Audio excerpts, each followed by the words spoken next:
And we're good. Hello again. How you doing? Hey, how you doing? I'm doing great. Thanks for having me. Thanks for coming on. So I know that we've met before and we just talked about this, but it's so exciting that I would love to talk about it again. So one, I had seen you in the Daily Dial in Sub 2 a lot of times within the last few months.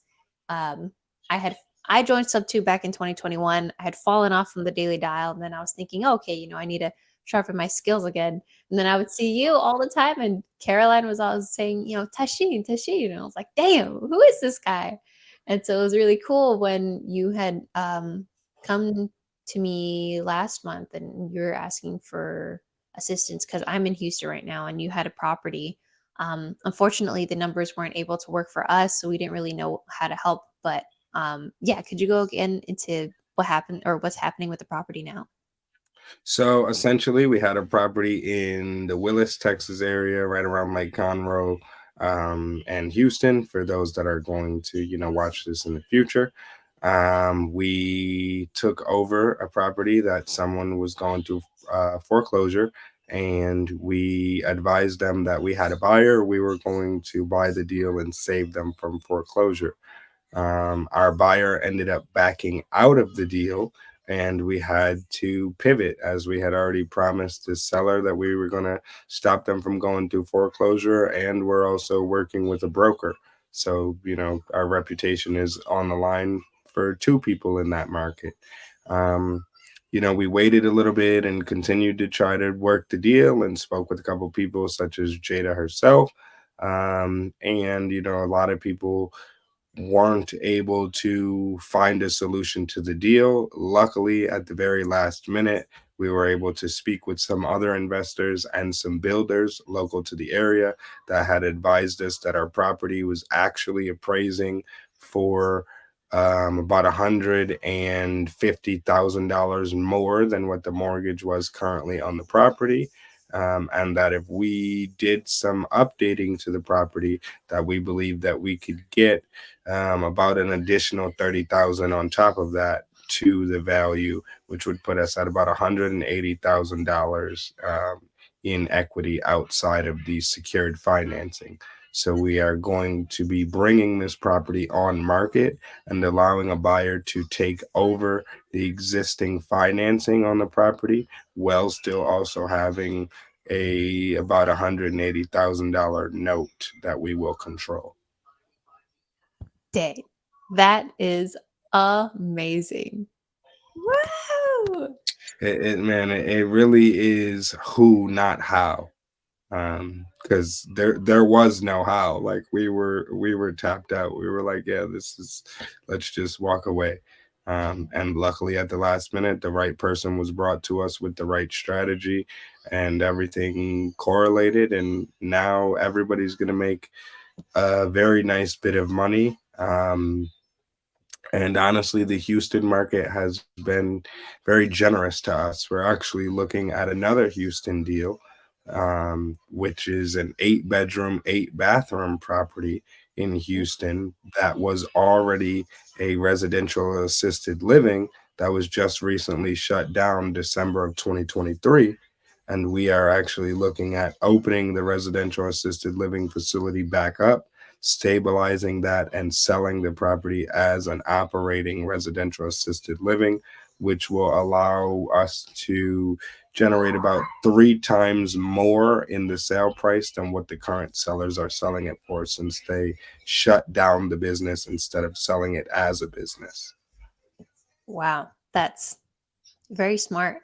Have you been doing this before? Have you sold businesses or real estate before? I have not sold businesses or real estate before, believe it or not. I've been in the subject to community since late June of 2023. Kind of fell off within the first like 3 to 4 months, didn't really do anything. Over the last 6 months, I've been super, super active. I've been able to be a part of 3 different transactions, and bought my primary house subject to and walked into 140,000 in instant equity with a 3.1 interest rate. Um, that I'm now house hacking, and we cash flow $600 a month on a single family property. Um, so we've been able to do a lot. But what I love is I don't have to know everything. I can bring in a partner that knows all the stuff that I don't know, and they get paid and I get paid, and we're all happy because everybody makes money, which is what I'll be doing on the residential assisted living, bringing in someone who's already operated care homes and has 25 years of nursing experience being a registered nurse. That's amazing. I'm so so glad for you. That's incredible. So, like you were saying, you had joined. Oh, let's go back to this. So, who is Tasheen? What is your like elevator pitch, or what did you do before real estate, or how long have you been in real estate? I've been studying real estate for the last 3 years, trying to figure it out. Tashin is the gentleman that will tell you that he's not going to buy into the 40-40-40 rule of working for 40 hours a week for 40 years of my life to retire and get a graduation present of them cutting your income by 60%. That's a pretty shitty graduation present, if you ask me. So single father of two children, a 4 year old and a 5 year old. I was born with a physical disability. I have cerebral palsy, so I use crutches or a mobility scooter to get around. Um, from Buffalo, New York, which is generally a very low income city in New York. And my goal is to invest in people and underserved communities. I commonly tell people I am not a real estate investor. I am a community investor that uses real estate as a vehicle to uplift the community. Yes. Um, So, I'm my Instagram is Tashin underscore on underscore humanity. I'm all about, rebirth and renaissance and, giving people back freedom and control and enlightening the people to the opportunities that surround us.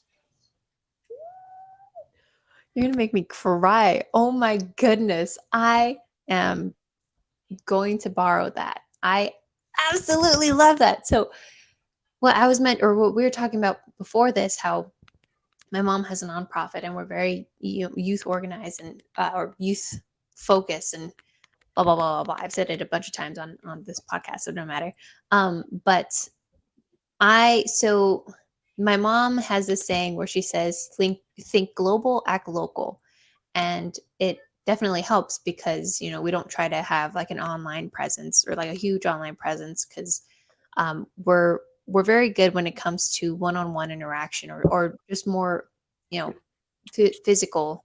Yeah, um building meaningful relationships. yeah, absolutely. And the community, or just the word community, means so much to us. So saying your community oh my gosh, that's very much resonating with me right now.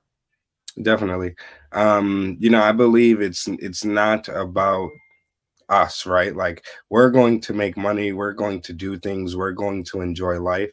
And everybody will tell you about generational wealth, which is why I don't use that term anymore because it's just been monetized as a marketing term now. Um, but if you know the stats, right, prior to being in real estate, I was a licensed insurance agent in 7 states on the life insurance side. The stats state that if someone inherits money, the first generation to inherit money will run through 60% of what they inherit. The second generation will run through the remaining 40%, and the third generation will be back in poverty. So, where everyone is focused on generational wealth, they need to be focused on generational stability and how to put the things in place to keep that generational wealth flowing from generation to generation. Um, you can make as much money as you want, but we all know that there's businesses that make 1.2 million in revenue and still lose money. So it's not about what you make, it's about what you keep and how you actually profit, and then what you do with those finances to advance not only your family but your community.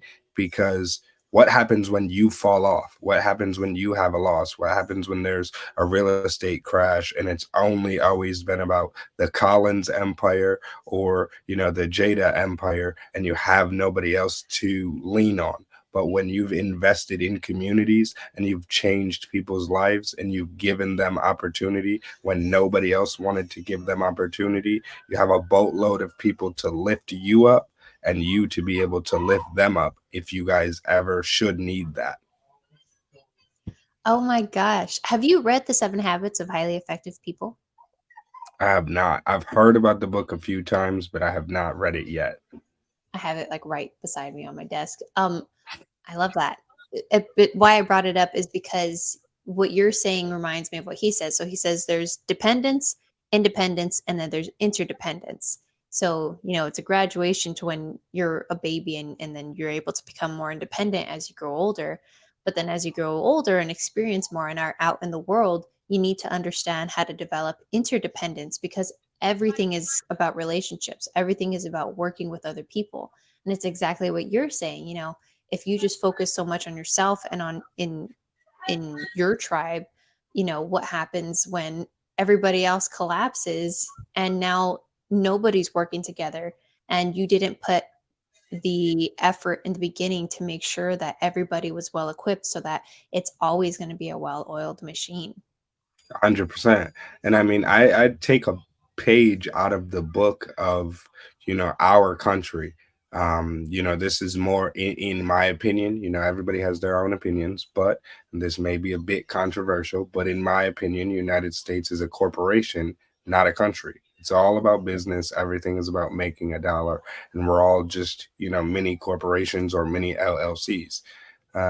So if you understand that and you understand that they're all depending on each other and every country is borrowing money from each other to depend on each other to operate on a country basis, for me not to do that as a community basis is why I have no independence, why I can't, true independence, why you can't change the crime rate in your community because you have no influence, because you haven't done anything in your community, why people are still hungry, but you could simply be leveraging financing to have community gardens where fruits and vegetables are grown, where people could go locally to get fruits and vegetables and not be going through the grocery store and having to deal with inflation or having to, go, miles and miles away in order to go to a farm when you could simply just get a piece of vacant land, get some USDA funding and utilize that land to, grow crops and give back to your community. What? No more candy. Say hi, and then you need to go back out there. Daddy's on a meeting. Wait, come on the what? Doctor can. Doctor can't. No, you're not getting no soda. You got juice or water. Go have juice or water, please. And close my office door, please. I love it. Parenting at its finest. Yeah, so, and I love to let people know like this is entrepreneurship is not easy. It's not always fun. It's not always glorious. Like all of these internet gurus that have you thinking like you're just gonna sign up for this course and you'll be, a millionaire tomorrow. It's not very likely. Can it happen? Yes. Anything and everything is possible. Is it likely for it to happen? No. Will it happen over time if you take the time and the energy and put forth the effort? Yes, it will. Case in point, myself, I've been on this journey learning for 3 years. I've paid for 8, 9 different real estate mentorships before I found Pace Morby and had never done a deal with any of those people in any of the other mentorships over a 2.5 year period. I found subject to, and within the first 90 days of me being active, I did 3 transactions. Oh my gosh, what kind of transactions were they? Wholesale? So I did a remote wholesale deal in Tulsa, Oklahoma, which I was actually advised by Pace not to do the deal because we probably wouldn't be able to find a buyer. And when it was all said and done, we took over the property subject to for somebody that was in the military and being, you know, like re-enlisted. So we took over the property subject to. We partnered with another sub two student in the area. They were able to bring a buyer to the deal. We never even walked foot in the property, and I made $9,000 on that deal. Um, Oh my God. and six other people also got paid on the deal. So a total of like seven people made money on this deal. I think five out of the seven people were all in subject to, and then we had two realtors outside of sub two that got paid. And mind you, this is a state where they tell you it's illegal to wholesale, and we still wholesale the deal because nothing is illegal. It's all about how you interpret how the law is written. Hmm. Oh my gosh, you're going through a lot of very good information, not just, community building and thinking about the community when you're actually doing all of, or in your entrepreneurial endeavors. But I like what you said as well. It's how you're interpreting the law. That's exactly what everybody does. All Yeah. the wealthy people and all the successful people know that. hmm Everything is about interpretation, right? Like I've bought in a subject to property with an FHA loan after they've done a loan modification. 50% of the creative world will tell you that that's illegal and you're committing, mortgage fraud and this, that, and the third because you said that you intended to stay in the property when you did a loan modification. The other 50% of the world will tell you that you're not committing mortgage fraud. I tell you, if you think I committed mortgage fraud, come at me and we'll go to court and we'll figure it out in court. The way I interpret it is I provided an option to somebody that was in foreclosure, loan mod being a legal option that was available to them. They exercised a legal option that was available to them. And at the time, they intended to stay in the property. They completed the trial basis of a loan mod. Then they were presented an opportunity to be able to pull their equity out of their home and receive a debt consolidation package. I don't pitch subject to as subject to, I pitch it as debt consolidation because most people understand debt consolidation. So we provided them a debt consolidation package, which includes us taking over their existing mortgage with the terms in place and making the payments on their behalf and making sure that they maintain a positive credit account specifically to their mortgage. Okay, and so just so that I know, and I guess anybody else who is this, if you don't know what subject to is, look up Pace Morby subject to. You'll get the definition there. Um, but when you say so debt the debt consolidation, can you elaborate on that a little more? Is it consolidating because now they're not paying for the mortgage, they're having us pay for it? Correct. So instead of pitching it, just like you just told anybody that's watching this, if you watch it, you don't know what subject to is, go look up Ace Morby. Nobody knows what subject to is. These attorneys don't even know what subject to is. So for me to try to pitch a realtor or a seller subject to, can it be done? Yes. But why not just come to you in layman's terms with something that you understand? Essentially, I'm taking over the legal responsibility of a debt and I'm making the payments for you on a debt. What does a debt consolidation company do? They combine the debt, they make the payments for you on the debt.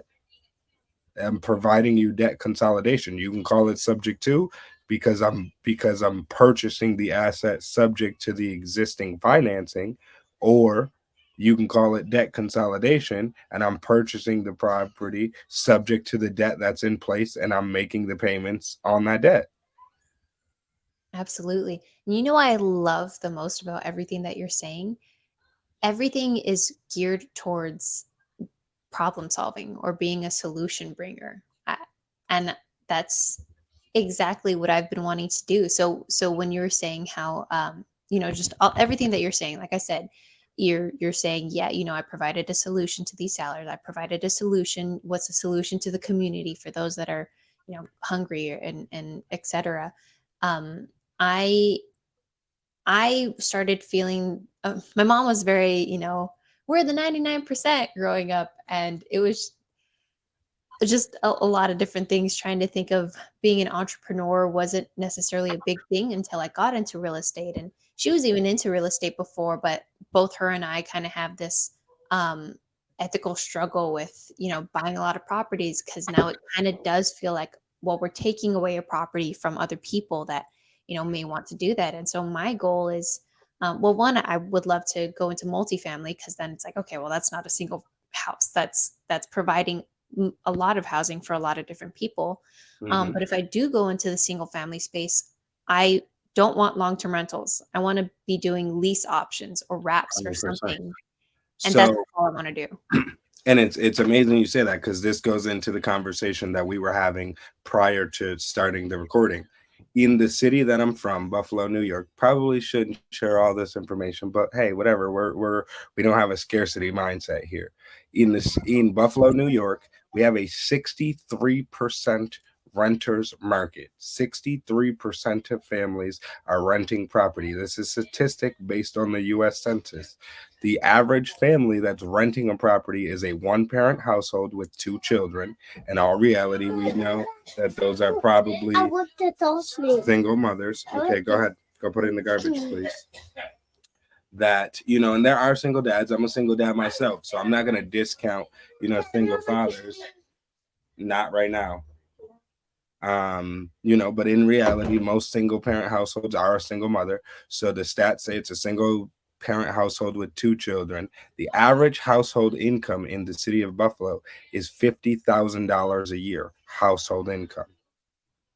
Once you step outside of the city of Buffalo, outside of those city lines, the average household income skyrockets from $50,000 household income a year to $250,000 as soon as you cross an imaginary line. So the money is there, but it's not in the city.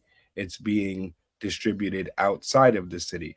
That being said, the average rental price here is $1,200 a month for a two-bedroom property, just like majority of the country. But if you make $50,000 a year and you know how to do math, you know that person's probably bringing home between $4,000 to $4,500 a month. If the requirements are that you must make 3.5 to 4 times the rent, and the average rent is $1,200 a month, that means you would need to be making $4,800 a month, but the average household's only making $4,500 a month. So how do they even qualify to rent your properties? So they need lease option, because there are CNAs, there are people working at McDonald's, there are these people that make the money that can afford. If you can afford $1,200 a month, I'm in a 3 bedroom, 2 bathroom, 1,700 square foot property, and my mortgage is $600 a month. You're paying 1,200 to rent somewhere. Yep. Like, so let's acquire properties, either owner financing or subject to, and let's start a program called a Certified Affordable Home Ownership Program, and give these people lease options, give these people seller financing, give these people rent to own. But why we spoke about the credit earlier, why I need to incorporate that is because I know wraps, lease options, and rent to own are going to be the biggest need for my community. Mhm. So in order to not be predatory, because we have real estate investors who use lease options as a predatory method, where they'll lease option to you, you put a down payment down, they know that you're never really going to exercise your option to buy, so you end up leaving and they just get, 4, 5, 6 down payments before somebody actually buys the house. So they've made what the house is worth before somebody actually executes and buys. For us, we want to offer a lease option program with credit repair included in the program for our client, and then have a company that works with our clients to give them the credit repair that they need, so that they have the ability to go get a traditional mortgage within the 2 to 3 year lease option period, so that we can show we are not a predatory company, and we're putting the things in place to make sure that we can never be perceived as predatory. I absolutely love that. I actually got into the field not just because I was, I think, 21 at the time, and I saw an 18-year-old probably on Instagram say, "Hey, I'm 18 and I have a rental property and I make a couple $100s a month without having to do anything." So I thought, oh, that's cool. But I also started in sub two, or actually made the leap to go into real estate, because my mom, like I said, she has a nonprofit, very youth focused. But we have another nonprofit that we haven't done much with yet. But the focus on that is to provide affordable housing for the youth. Now, the one way that we can think about how we can do it best is kind of make it like almost like a Section 8, but for out of age, or aging out of the foster youth. So a lot of cities provide grants or provide, funding to those that are in the foster youth, and we work a lot with the foster youth. So we have, um, we work with a lot of agencies that not only help them, but now if we can do something like that, then it's even better, because it's like a Section 8. The city and or whatever, the government provides funding for that, and it's usually pretty good funding. So investors would invest in a project that's a Section 8 project, or they would invest in a project that's out of or aging out of the foster youth, so that because they're not the only ones that are paying for it. So they're able to make some sort of profit, the investors, which Yeah, is yeah, amazing. And yeah. now, No, yeah, and not only that, but so if we're gonna have foster youth with us, they're not just gonna live with us, they have to work with us as well. So when we're working with these youth now, we're guiding them, we're mentoring them, we're teaching them how to cook and all of these different things. So I feel like it's the same thing. We're trying to provide as much yeah. value as we can. 100% because it really boils down to like nobody is investing in our future, and our future are these children.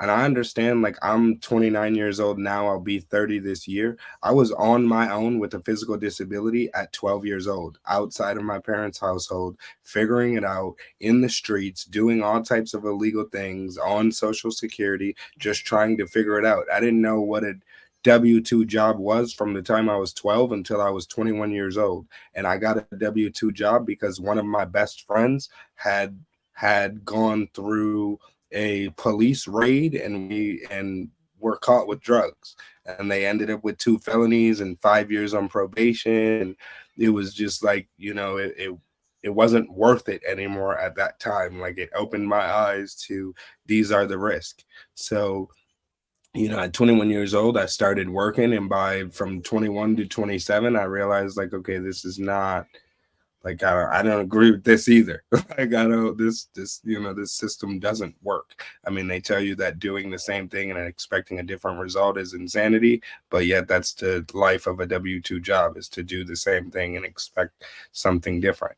Um, so, that being said, I understand what it is to be an at-risk youth, to be a damaged youth, to be somebody that didn't have that support system, that had a parent that was working 3 part-time jobs, and a father that was in and out of the prison system my entire life, and having to use the ability to communicate to be able to adapt in any sort of situation, because I couldn't get up and run around like the other kids. So I had to be able to communicate in a positive situation and or a negative situation, to make sure that I was always able to adapt and be protected regardless of the type of environment that I'm in. So to be able to be a part of something, or a part of a community of people that are targeting people that went through the things that I went through, to change that at an earlier age and show them that there is,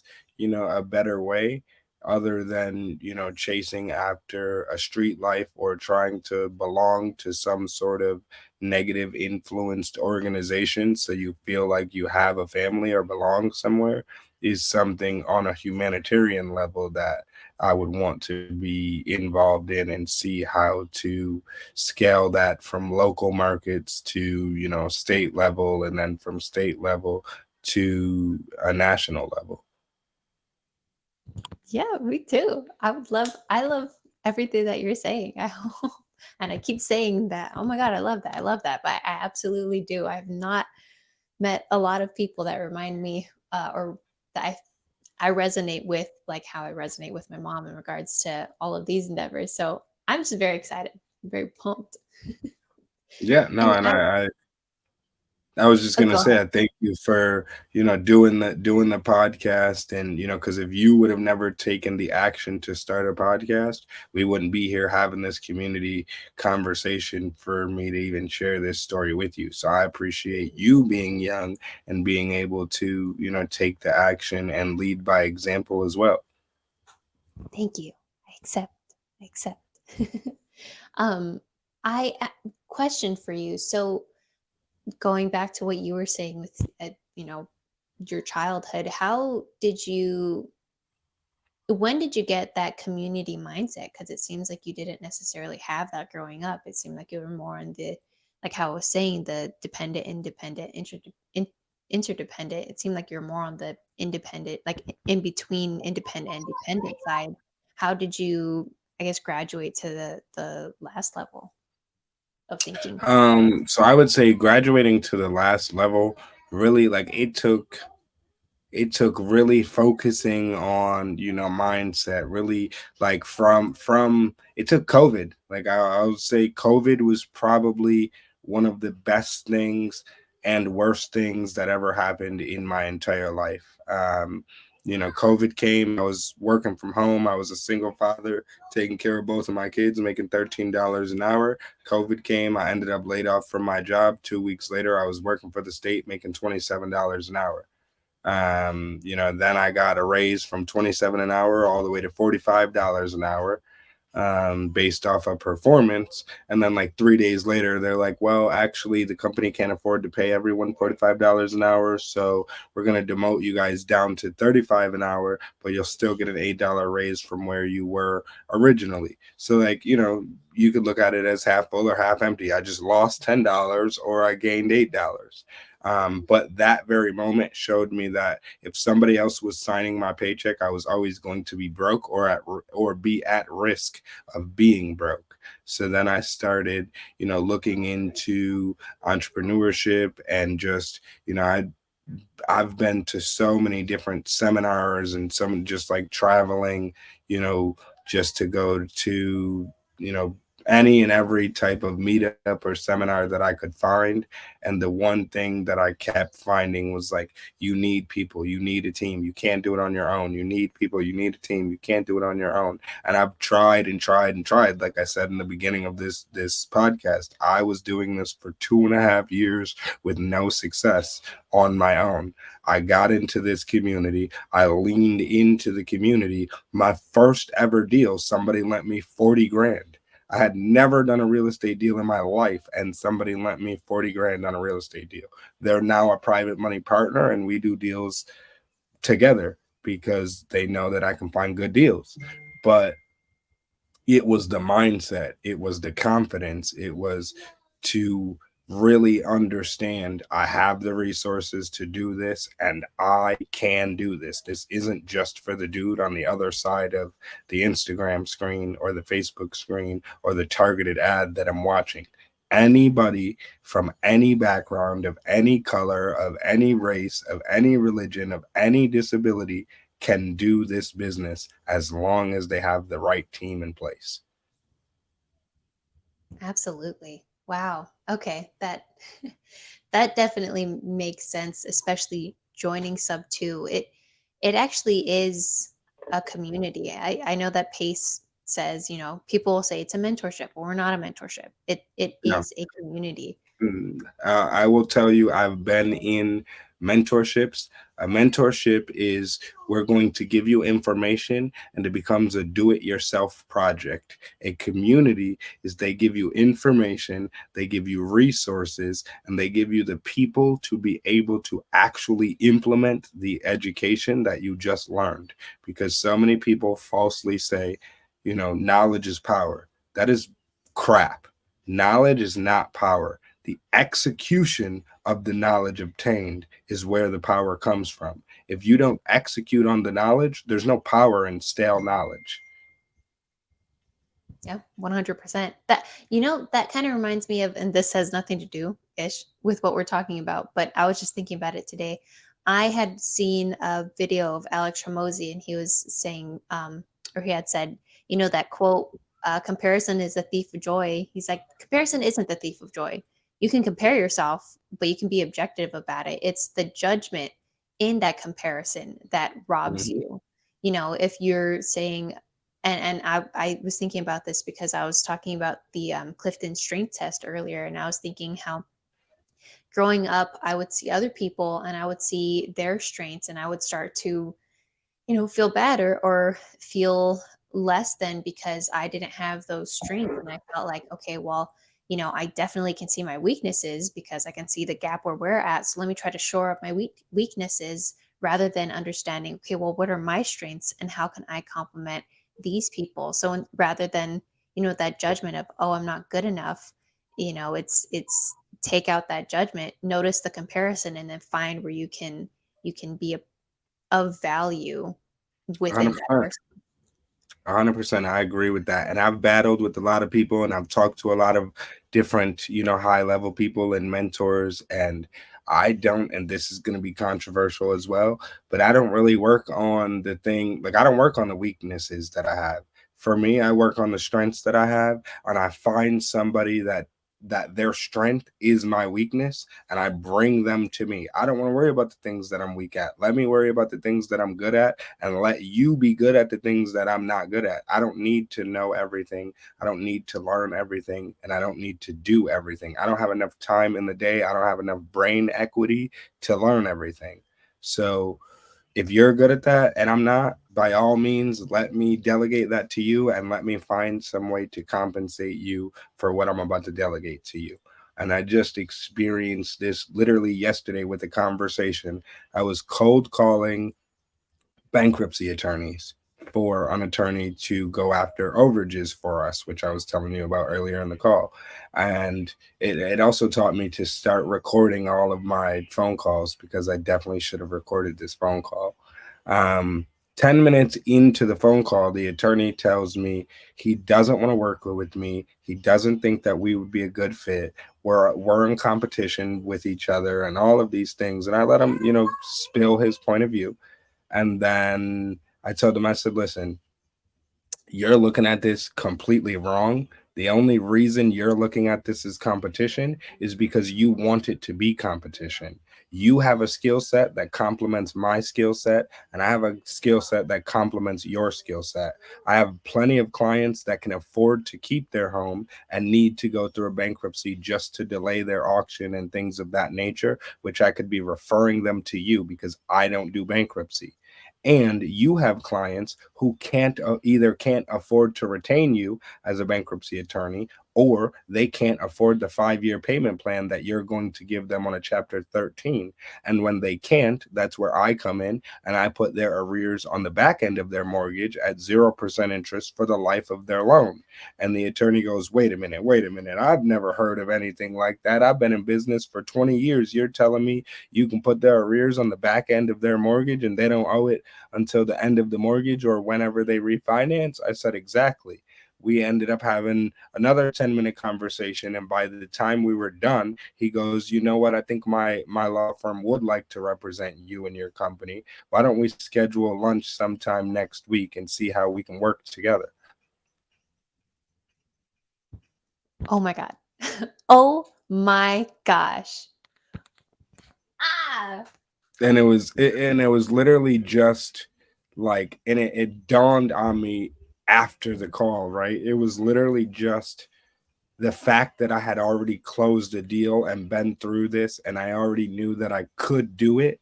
I had the confidence to be able to say, like, I don't care that you went to law school. I don't care you have a degree. I don't care that you're older than me. I don't care that you think you're smarter than me. I'm telling you, I need something. I need an attorney that can handle these notice of claims and do these overages. You have that ability. You want more clients and want to make more money. So there's a way that we can work together. There's no reason for us to be in competition with each other.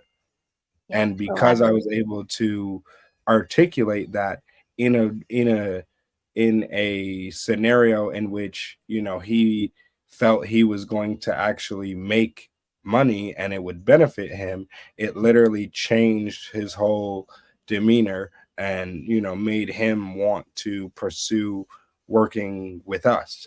um So, the things that Pace says, like when you're confident in what you bring to the table and the value you have, and you understand your value, it's like then you can portray that without being rude, disrespectful, or arrogant, but still be able to deliver the information in a way that it needs to be delivered for you to be able to achieve whatever the goal is that you're looking to achieve. Yeah, absolutely. And then it's also that collaboration over competition. That was huge for me when Pace had mentioned that.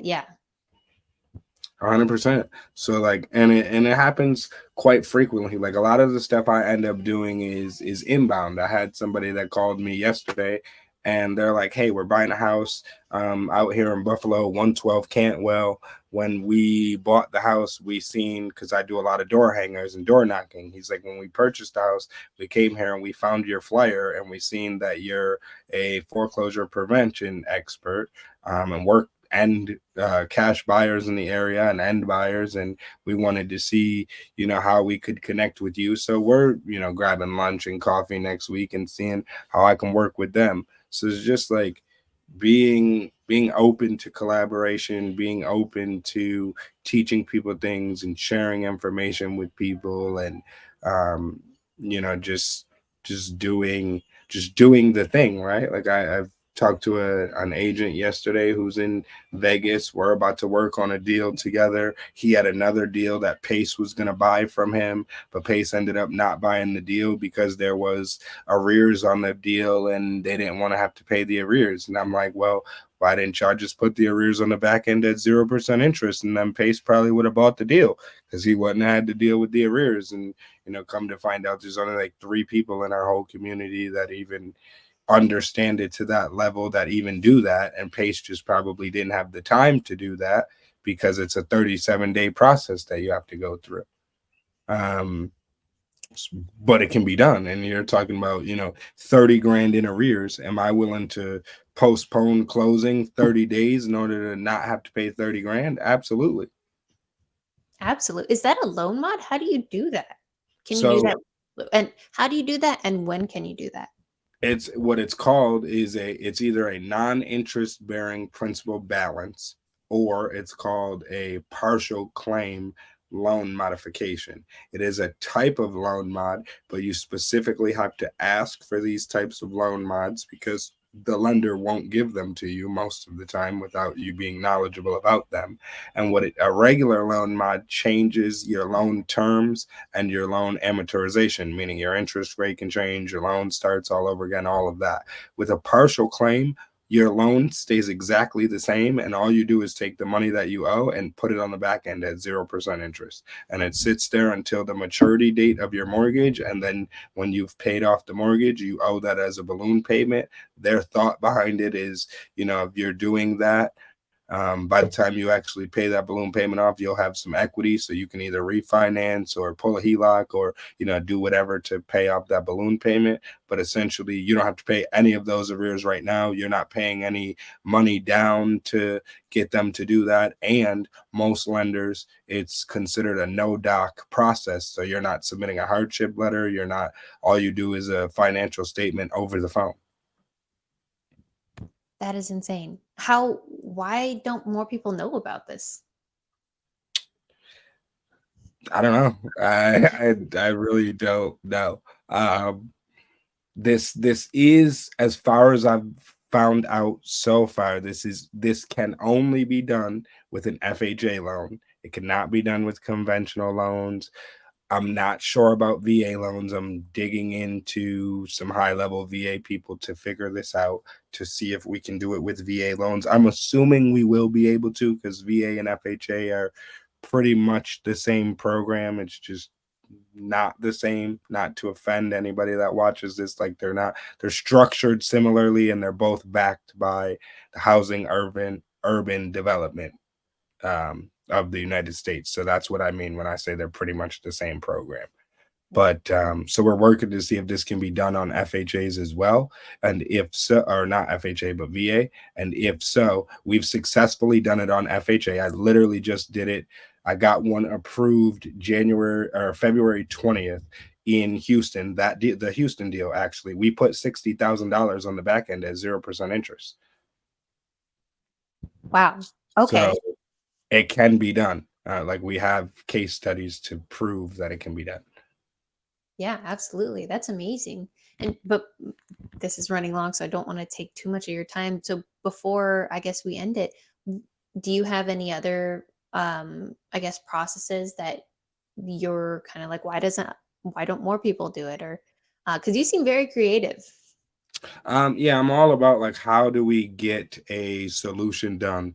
Novations is a big thing for me.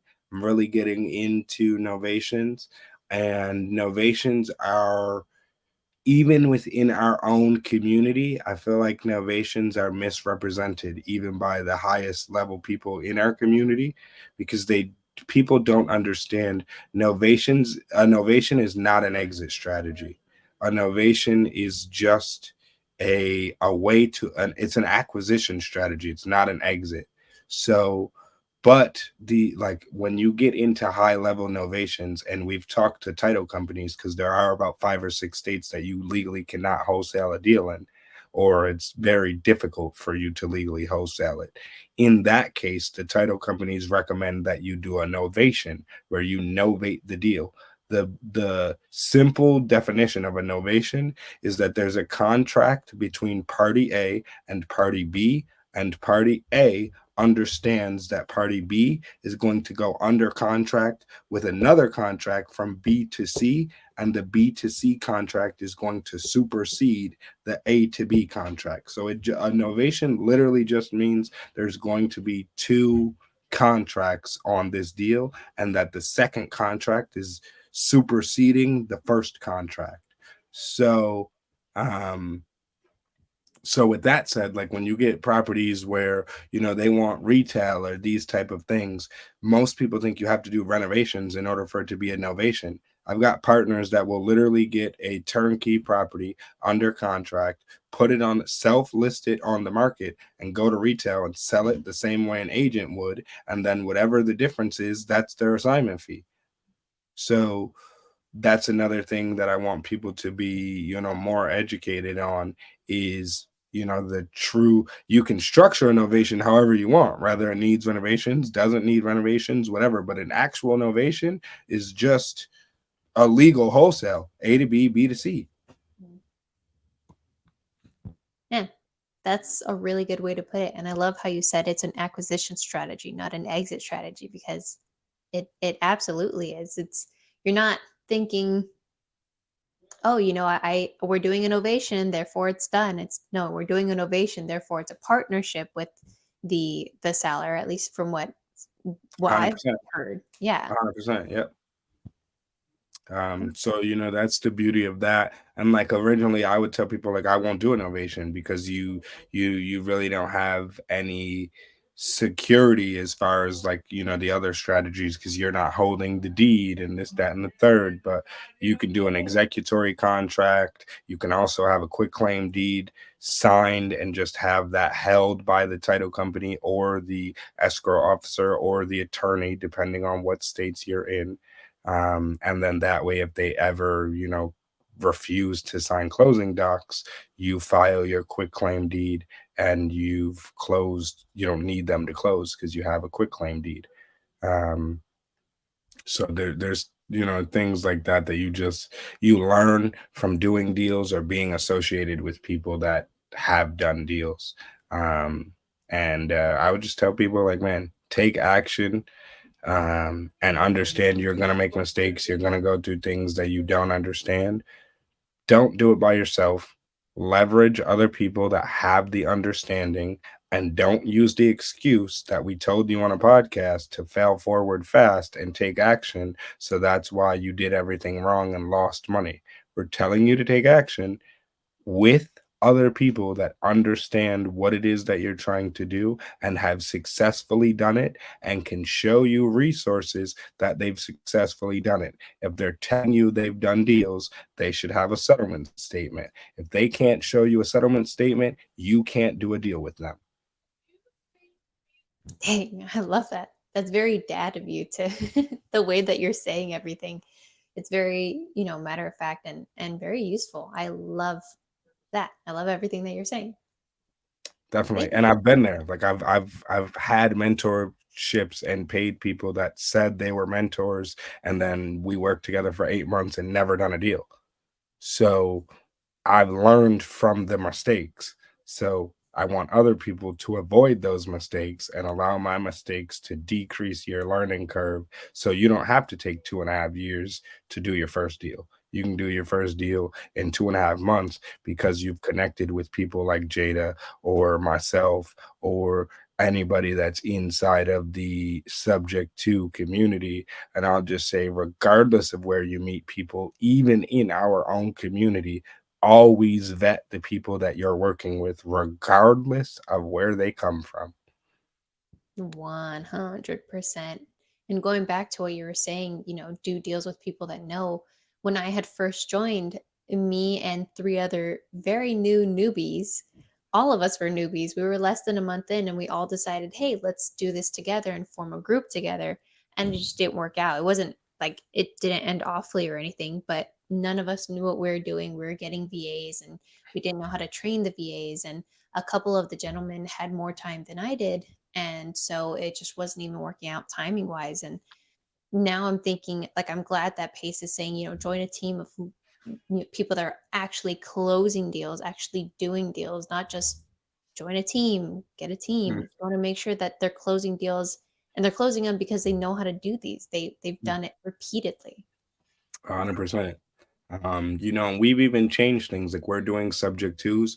We've changed the entire way that we're going to do sub twos for moving forward. We'll be doing, mirror sub twos, which is technically an owner finance deal on a subject to transaction. So that way our seller has a little bit more recourse in case anybody was to default on their subject twos, a standard subject to. They have no recourse. This way, they will have recourse and will be able to foreclose if somebody defaults. And we're just basically mirroring the terms of their mortgage in our seller finance deal, which also allows us to work with more attorneys because every attorney understands seller financing, but they don't understand.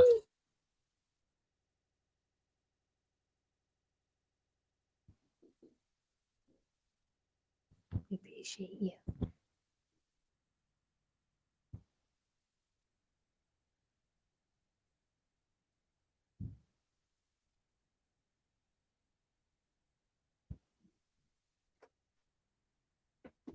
Sorry, guys, real dad life.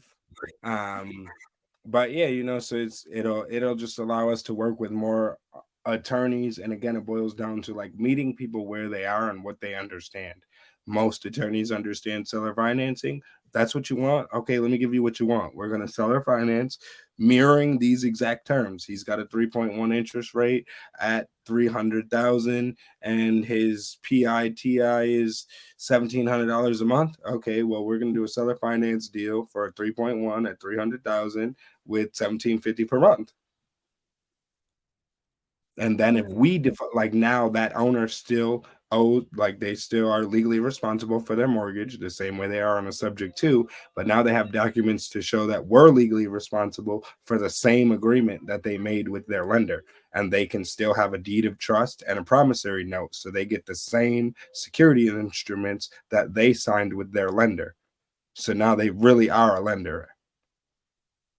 I like that. Okay, that's perfect. Yeah, because the biggest concern that we usually have is sellers saying, what if you don't make a payment then? What do we do then?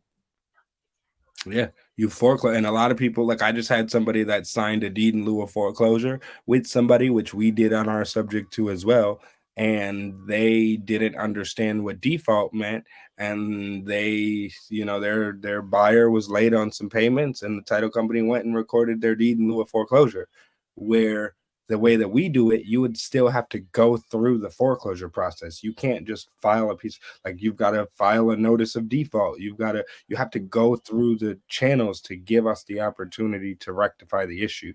You can't just be like, oh, I don't like that anymore. I'm not cool with that. Yeah, file this piece of paper. Okay, it's mine now. Like, so we're protected, they're protected, and understand and include escalation clauses.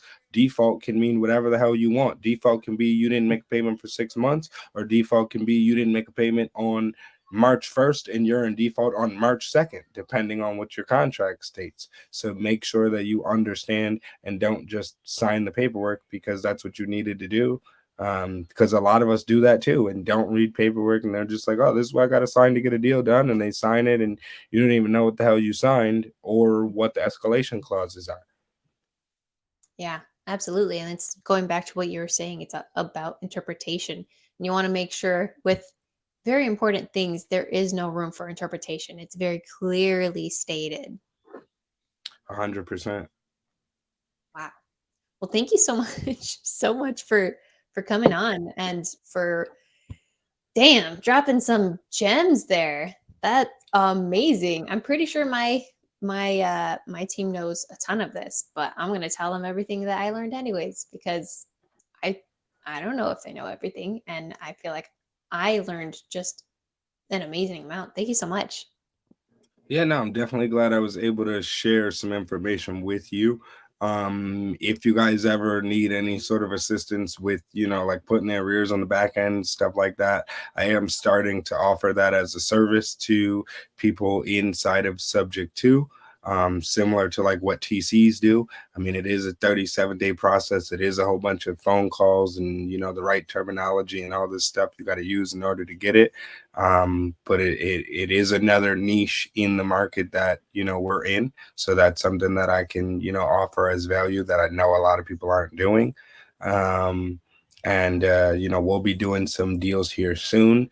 I plan on launching my own podcast actually 2 weeks from today, the first day of spring. I gotta verify, I believe it's March 21st, but the first day of spring is when I'll be launching my podcast, because my New Year's goes from spring to spring. So new beginnings to new beginnings is my interpretation of the new year.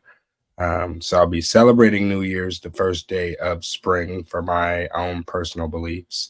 And one of those celebrations will be launching my podcast. So I'd love to also have you on. Sure, I would love to be on, and I love that interpretation. Definitely. Well, thank you so much. And, let's say people in Sub 2 or anybody, if they want to work with you or learn from you, how can they, reach out? Shameless self plug.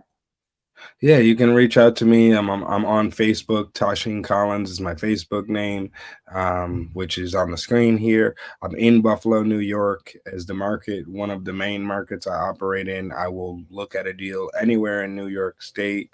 I'm also in Delaware as well. And then we do, dispo pretty much nationwide. If you want to follow up with me on Instagram, my Instagram name is Tasheen_on_humanity. Again, that's Tasheen_on_humanity, because we're all about uplifting humanity. Amazing. Well, thank you, thank you, thank you so so much, and I'm very excited to have connected because I know that we're going to be working with each other probably. Definitely. It's an amazing opportunity. Yay!